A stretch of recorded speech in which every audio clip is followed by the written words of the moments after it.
Second game Friday night features SEC rivals, 3 seed Kentucky Wildcats, 2 seed Tennessee Volunteers.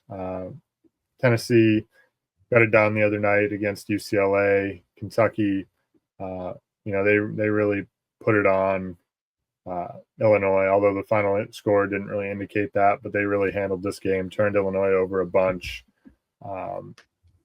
Just despite being a defense that really doesn't turn you over that much, they had their way with Yakachonis, and we've seen that all year long, as we've talked about. But this game, I think, is a little bit different. Obviously, with the pace that Tennessee plays, the way that Tennessee guards the 3-point line. Tennessee, they lost both in the regular season, right? I mean, they lost at home.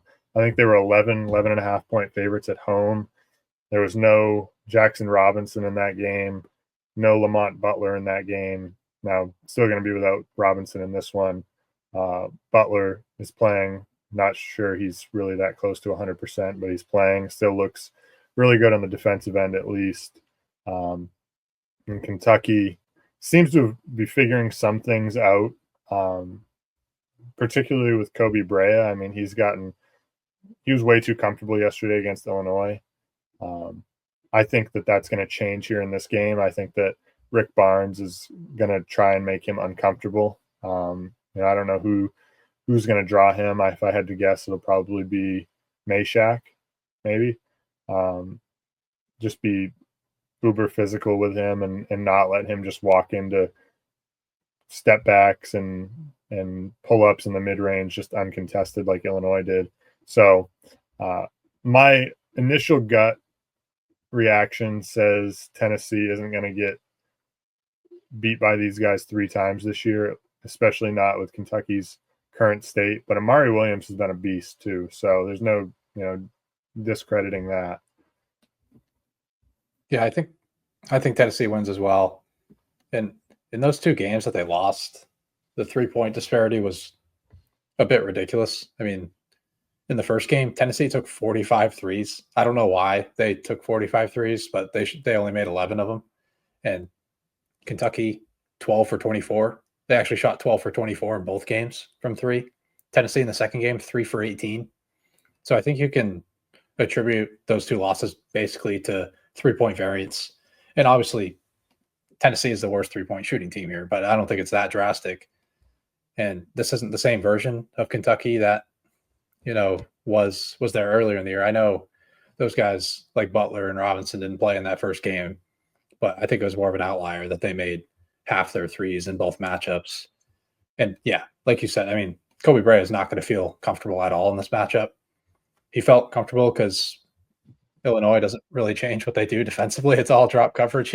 He got every single look that he wanted in the mid-range. He could have got all the way to the elbow and just took a wide open jumper. Underwood just playing the analytics game. Can't play the analytics. Brea is going to knock down 70% of those. So wasn't really the best move in my opinion. But yeah, they're going to throw Meshack on him. They're going to just chase him around, run him off the 3-point line.